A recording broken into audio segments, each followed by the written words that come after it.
찬송가 370장으로 함께 찬양하겠습니다. 찬송가 370장입니다.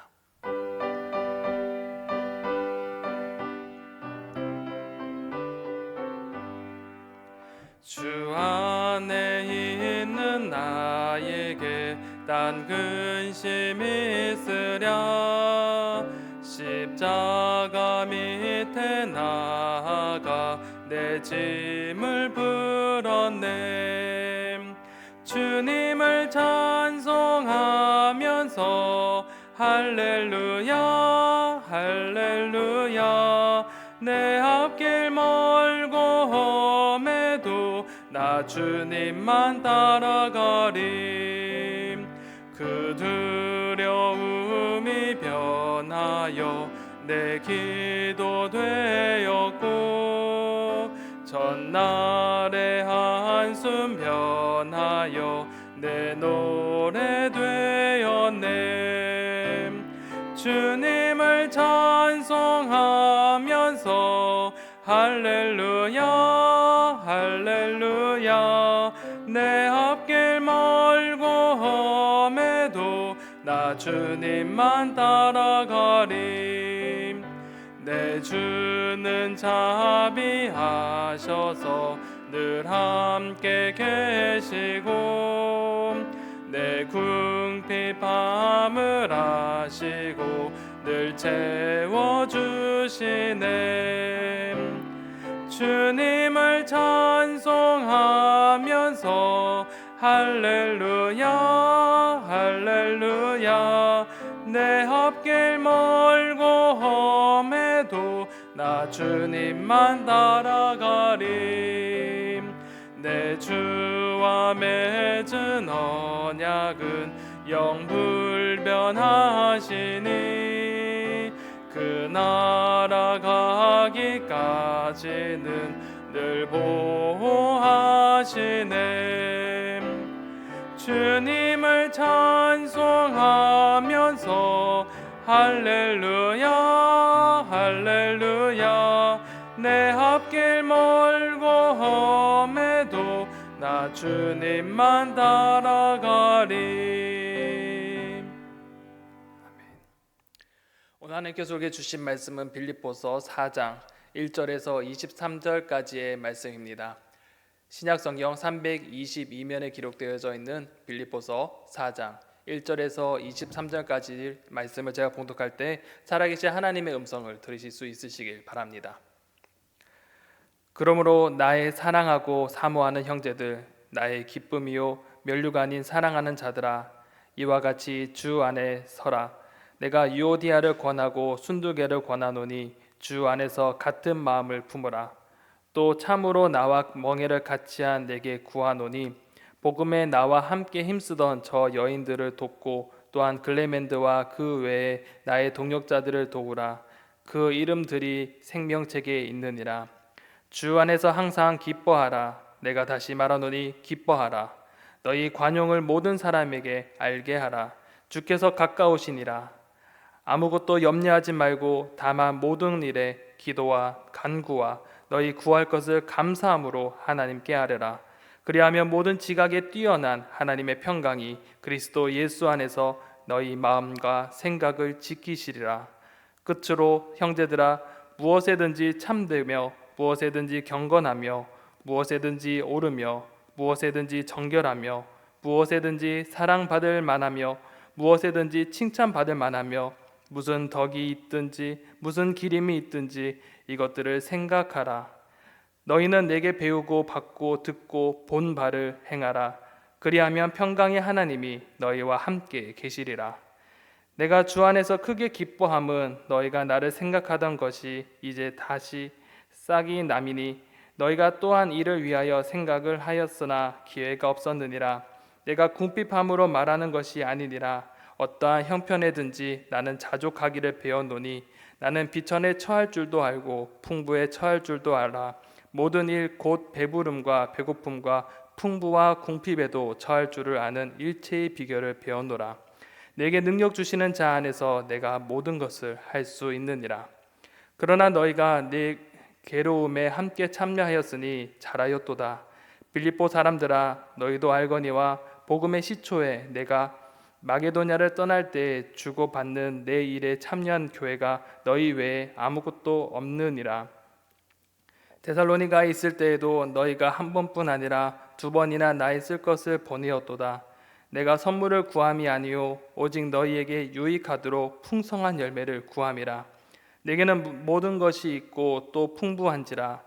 에바브로디도 편에 너희가 준 것을 받음으로 내가 풍족하니 이는 받으실 만한 향기로운 제물이요 하나님을 기쁘시게 한 것이라. 나의 하나님 그리스도 예수 안에서 영광 가운데 그 풍성한 대로 너희 모든 쓸 것을 채우시리라. 하나님 곧 우리 아버지께 세세 무궁하도록 영광을 돌릴지어다. 아멘. 그리스도 예수 안에 있는 성도에게 각각 문안하라. 나와 함께 있는 형제들이 너희에게 문안하고 모든 성도들이 너희에게 문안하되 특히 가이사의 집 사람들 중 몇이니라. 주 예수 그리스도의 은혜가 너희 심령에 있을지어다. 아멘. 바울은 감옥에 갇혀 있으면서도 이 빌립보 교회를 향한 애정과 관심을 끊이지 않았습니다. 특히 감옥에 있는 바울을 돕기 위해서 빌립보 교회에서는 에바브로디도라는 사람을 파송해 주었습니다. 그런데 좋은 것만 있었던 것은 아니고 에바브로디도 편에서 빌립보 교회에 대한 소문을 듣게 되는데 그곳에 영향력 있는 교인들이 서로 갈등을 일으키고 분열을 만들어내고 있다는 소식을 들은 겁니다. 바울은 이 문제에 대해서 권면을 합니다.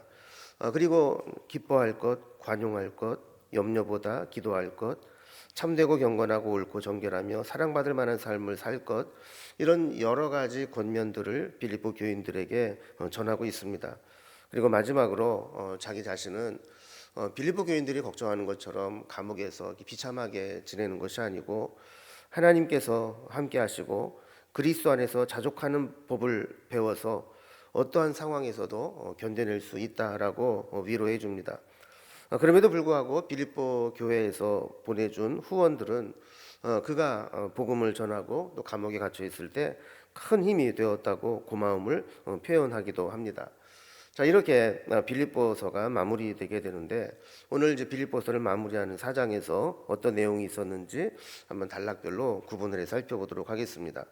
먼저 1절에서 3절까지는 이 갈등과 분열이 있는 소식을 듣게 된 바울이 빌립보 교회의 갈등과 분열의 핵심이 되는 사람들을 중재하는 그런 편지를 쓰게 됩니다. 그리고 4절에서 9절까지는 포괄적으로 여러 가지 주고 싶은 권면들을 함께 하고 있습니다. 항상 기뻐해야 될 것, 또 관용을 베풀며 살아가야 될 것, 염려하지 말고 기도해야 될 것, 그리고 올바른 신앙생활을 하는데 필요한 것들을 할 것, 이런 이야기들을 다양하게 전하고 있습니다. 그리고 마지막 10절에서 23절까지는 그가 감옥에서 궁핍 강함돼 있지만 자족하는 법을 배우게 되어서 그는 모든 것을 견뎌낼 수 있다는 이야기를 합니다. 그럼에도 불구하고 이 빌립보 교회에서 후원해 주는 것들, 그것들이 얼마나 큰 힘이 되었는지 더욱 감사하게 생활하고 있다라는 고백을 그들에게 전해주고 있습니다. 이런 내용으로 한번 단락별로 좀 살펴보도록 하겠습니다. 먼저 첫 번째 단락은 이 빌립보 교회에 분열이 있게 되고 갈등을 조장하는 사람들이 있다라는 것을 듣고 그 교회를 화목하게 하기 위해서 중재하는 글을 써서 보냅니다. 여러분, 사실 믿음의 사람이라고 해서 항상 화목하고 항상 하나됨을 지킬 수 있는 것은 아닙니다. 믿음의 사람들도 다툼과 갈등이 생길 수 있습니다. 여기에 어떤 감정이 개입되면 믿는 사람이나 안 믿는 사람이나 별 다를 바가 없어집니다. 여기에서 더 나아가서 그것을 신앙적 사명으로 여기고 받아들이게 되면 그 다툼은 하나님도 못 말리는 그런 싸움이 되고 마는 거죠. 바울은 1절에서 빌립보 교인들 모두를 사랑하고 사모하는 형제요 기쁨이요 면류관 같은 사랑하는 소중한 존재라고 부른 후에 주 안에서 서라라고 권면합니다. 그러니까 뭔가 문제가 있어서 올바로 서 있지 못하고 흔들리고 있다는 것이죠. 그 흔들리게 만드는 원인이 뭔가 2절에 보면 실명까지 거론하면서 유오디아와 순두부는 주 안에서 순두개는 주 안에서 같은 마음을 품어라 이렇게 이야기를 합니다. 여러분 보통 이제 수용성이 좋은 사람들 이렇게 잘 열려 있는 사람들은 돌려서 이야기해도 잘 깨닫고 알아듣습니다. 그러나 미련하고 둔한 사람은 돌려서 이야기하면 절대로 알아듣지를 못합니다. 그래서 바울은 공적인 편지에 이런 개인적인 실명까지 거론하면서 유오디아와 순두개 이렇게 이야기를 하면서 분명하게 이야기를 하는 거죠. 둘이 뭐 누가 더 높으니 이런 거 가지고 싸우지 말고 주 안에서 한 마음을 품으라라는 겁니다. 그리고 부탁합니다. 3절에서 나와 멍에를 같이 앉아. 자, 여기에는 실명이 거론되지는 않았지만 바울이 빌립보에서 고난당할 때 함께 고난을 당했던 사람이었음을 유추하게 됩니다. 그에게는 복음을 위해 함께 쓰였던 여인들 또 글레멘트를 비롯하여서 복음에 등록된 자들을 도우라는 부탁을 또 하고 있습니다. 그러면서 바울은 이들의 이름은 일일이 거명하지 않지만 그들의 이름은 생명책에 기록되어 있다라고 격려하고 있습니다. 하나님이 귀하게 여기는 자들을 돕고 사랑하고 섬기라는 것이죠. 여러분 우리는 다투고 싸우고 갈등하고 분열하는데 소모되는 에너지를 이렇게 사랑하고 돕고 섬기는 곳에 써야 된다라는 권면을 하는 겁니다. 이제 두 번째 단락을 보면 바울이 포괄적으로 여러 가지 해주고 싶은 권면들을 쭉 이어서 말씀하고 있는 것을 보게 됩니다. 기뻐하라, 관용하라, 염려하지 말고 기도하라, 올바른 신앙생활에 필요한 자세들을 갖추라, 뭐 이런 이야기들이죠. 이제 이 권면들을 한 가지씩 살펴보도록 하겠습니다. 4절에 있는 말씀과 같이 주 안에서 항상 기뻐하라, 내가 다시 말하노니 기뻐하라 라고 하면서 기쁨을 이야기합니다.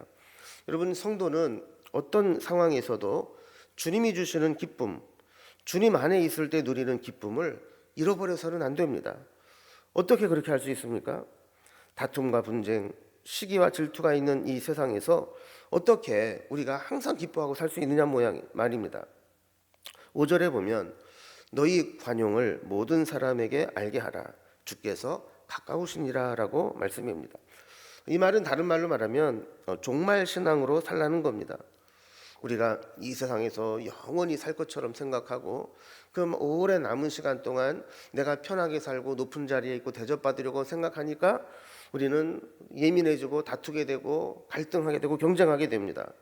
그런데 만약에 우리가 주님 앞에 설 날이 가까웠다, 얼마 안 남았다, 이것이 분명하다면 이 잠깐 여기 사는 동안에 다투고 갈등하고 분쟁을 일으킬 이유가 어디 있겠습니까? 그래서 주님 앞에서 서게 될 때 우리가 주님 앞에서 어떤 모습으로 설 건지를 생각한다면 이 땅에서 조금 마음에 안 맞는 것이 있어도 관용을 베풀며 살아갈 수 있다는 것이죠. 6절에 보면 염려할 힘이 남아있다면 그 힘으로 소모적이고 불필요한 염려에 허비하지 말고 오히려 그것을 기도하는 힘으로 바꾸라고 말씀합니다. 기도, 간구, 감사함의 기도는 우리의 심령을, 우리의 마음을 바꾸어 놓기 때문입니다. 물론 처음부터 쉽게 되는 것은 아니지만 7절을 보면 기도는 모든 지각에 뛰어난 하나님의 평강이 우리의 마음과 생각을 지켜주시면서 가능하게 될 수 있다는 이야기죠. 8절에 보면 끝으로 하고 싶은 말이 있다 그러면서 형제들의 이름을 부르면서 모든 일에 참되고 경건하고 옳고 정결하고 사랑받을 만한 자가 되고 칭찬받을 만하고 덕과 기림을 받을 만한 사람이 되어라, 이렇게 이야기를 합니다. 하고 싶은 말은 참 많은데 지면이 한정되어 있다 보니까 이렇게 여러 가지 권면들을 함께 이어서 하고 있는 겁니다. 그래서 바울은 9절에 있는 말씀에 나오는 것처럼 바울이 함께 있었을 때 그때 바울에게 배우고 받고 듣고 본 바를 그대로 행할 것을 권면하고 있습니다. 이제 마지막 세 번째 단락을 봅니다.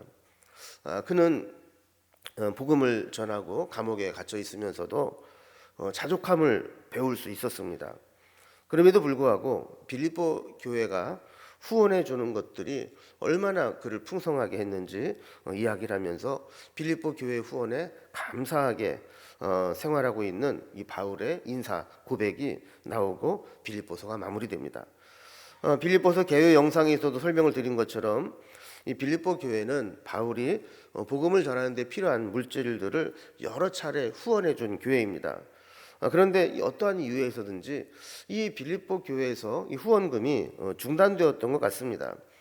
그러다가 감옥에 갇히게 되었고 에바브로디도 편에 이 후원금이 다시 시작되는 것입니다. 그래서 10절에 보면 다시 바울을 생각해 준 것에 대해서 크게 기뻐한다라고 표현을 합니다. 바울은 중간중간에 이게 중단된 것들에 대해서도 이 빌립보 교회가 마음은 안 그랬을 거다. 항상 후원하고 싶은 마음은 있었을 것이다. 그런데 그것을 표현할 기회를 놓쳐서 그렇게 후원이 중단됐을 것이다. 이렇게 이해하고 받아들이는 겁니다. 그러면서도 후원이 중단되었던 것 때문에 빌립보 교인들이 좀 마음 아파할까봐 11절에서 내가 궁핍해서 아쉬운 소리 하는 게 아니라 바울은 어떤 형편에서도 자족하기를 배웠다라고 이야기합니다. 12절에 보면 조금 더 자세히 설명하는데 그는 이제 비천에 처하여 살아갈 수도 있고 풍부에 처해서 살아가고 적응할 수도 있는 그런 일체의 비결을 배웠다는 겁니다. 그래서 후원이 잠시 끊겼어도 그는 그런 물질이나 이런 것에 관여되지 않고 오히려 하나님께서 또 필요하면 필요한 대로 은혜를 주시기에 궁핍한 가운데서도 견디는 법을 배웠고 또 때로 후원금이 들어와서 풍족하게 되어도 그것을 가지고 나름대로 처신하고 살아갈 수 있는 법을 익히게 되었다는 겁니다. 13절 말씀은 사실 가장 많이 오해되고 잘못 해석되는 말씀 중에 하나입니다. 내게 능력 주신 자 안에서 내가 모든 것을 할 수 있느니라. 이 말씀의 핵심은 나는 무엇이든지 할 수 있다라는 것이 아니고 나는 능력 주시는 자 안에 있다라는 것입니다. 그래서 내가 가난하든 부하든 내게 능력 주시는 분, 그 주님이 나와 함께 계신다면 나는 못할 것이 없다. 그 주님의 힘과 은혜가 있기 때문이다라고 고백하는 것이죠. 자, 그런데 감사한 것은 빌립보 교회는 이 14절의 말씀과 같이 바로 바울의 괴로움에 동참했다. 이렇게 참여했다라고 이야기를 합니다. 여러분, 바울의 괴로움에 동참했다, 참여했다라는 게 무슨 의미입니까? 바울이 고난을 겪으면서 복음을 전하고 감옥에 갇히기까지 했을 때 빌립보 교회는 변함없는 애정과 관심을 가지고 필요하면 물질로 후원하면서 바울의 그 고난에 참여했다라는 겁니다. 바울은 그동안 이 빌립보 교회가 자기에게 후원해 준 것들이 얼마나 큰 힘이 되었는지를 감사함으로 표현합니다. 15절에 보면 복음이 유럽에 시작되면서 마게도니아 지역을 떠나서 아래쪽에 아가야 지역 쪽으로 떠나가게 될 때 후원하는 관계를 맺은 교회가 너희 외에 아무도 없었다 그럽니다.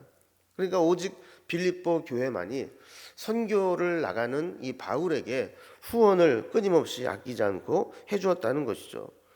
또 16절에서도 표현한 것처럼 그가 데살로니가 있을 때에도 일회성 후원이 아니라 필요할 때마다 2번이나 후원금을 보내어 주었다는 겁니다. 이렇게 자꾸 후원해 준 것이 고맙습니다, 고맙습니다라고 이야기하는 것은 어쩌면 더 해달라고 하는 것처럼 받아들여지게 되면 빌립보 교인들이 좀 부담스러워 할까봐 17절에서 이렇게 이야기합니다. 내가 선물이나 후원금을 더 해달라고 구하는 것이 아니다라는 겁니다.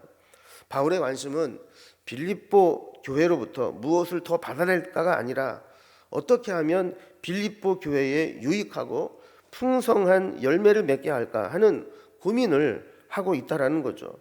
그러면서 18절에 있는 말씀과 같이 지금은 모든 것이 풍족하게 있고 게다가 에바브로디도 편에서 이 빌립보 교회가 보내준 그 후원금 때문에 더욱더 풍성하게 지나고 있다고 감사의 마음을 전합니다. 그러면서 뒷부분에 이렇게 이야기합니다. 하나님의 일을 하는 자신에게 이렇게 후원을 해주는 것은 바울 개인에게 후원하는 것이 아니라 하나님께 드리는 흠양할 만한 향기로운 제물이라고, 그것이 하나님을 기쁘시게 할 만한 것이라고 격려해 주는 겁니다. 그럼 우리도 그렇지 않습니까? 뭔가 일을 했을 때 나한테 고맙다 이런 것보다는 하나님이 기뻐하신다, 이게 더 큰 인사가 아니겠습니까? 그러면서 19절에 있는 말씀과 같이 이런 후원과 동역과 헌신은 하나님께서 풍성하신 대로 이 빌립보 교인들의 필요를 따라서 채워주실 것이라고 축복해 주는 것이죠.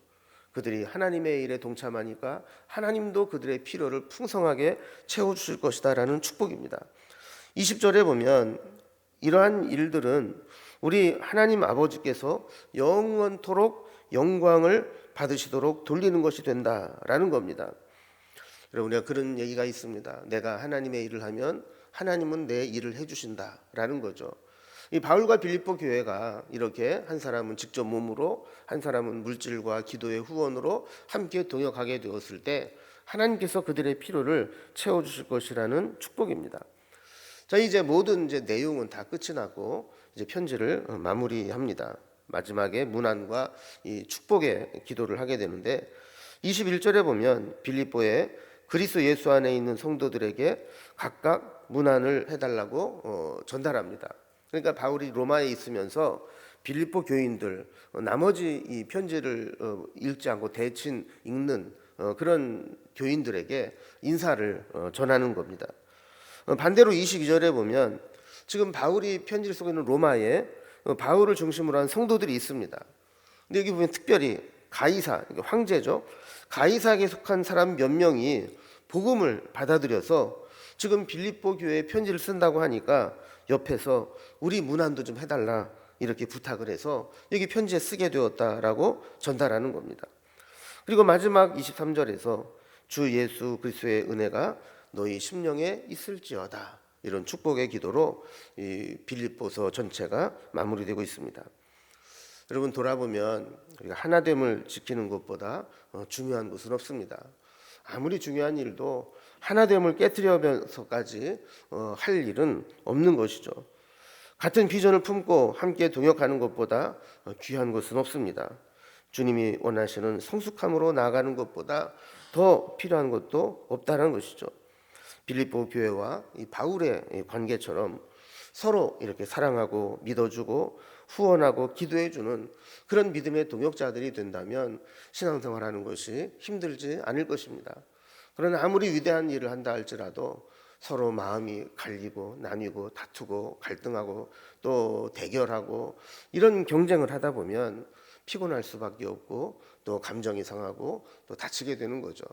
우리 바울이 마지막에 권면했던 것처럼 하나됨을 이루고 더 믿음의 정진을 하고 또 바울과 빌립보 교회의 관계처럼 그렇게 서로 믿음으로 동역하는 그런 관계가 되기를 주님의 이름으로 기원합니다. 기도하겠습니다. 하나님 아버지, 바울이 빌립보서를 마무리하면서 빌립보에 있는 교회의 작은 허물, 둘이 다투고 하나가 되지 못하는 그 과정을 안타깝게 여기면서 주 안에서 하나가 되기를 권면했던 것들을 기억합니다. 우리도 이 관계를 깨트리면서까지 해야 될 일보다 관계를 유지하는 것이 더 중요하다는 사실을 기억하며 살아갈 수 있도록 인도해 주시옵소서. 또한 우리의 믿음이 주님이 원하시는 성숙함으로 나아가야 될 여러 가지 권면들을 주셨습니다. 이 말씀대로 항상 기뻐하고 또 염려보다 기도하며 그리고 관용을 베풀고 모든 사람들에게 칭찬받고 인정받고 기림을 받고 덕을 세울 수 있는 그런 삶을 살아갈 수 있도록 인도해 주시옵소서. 서로를 사랑하고 믿어주고 후원하고 도와주고 기도해주는 그런 귀한 동역의 관계들이 되어질 수 있도록 인도해 주시옵소서. 오늘도 우리의 삶의 목표가 분명해지고 주님을 향해 살아가는 그 하루하루가 주님과 동행하는 귀한 발걸음이 될 수 있도록 인도해 주옵소서. 오늘 하루도 온전히 주님께 부탁드리며 예수님의 이름으로 기도드리옵나이다. 아멘. 각자의 기도 제목들로 자유롭게 기도하시겠습니다.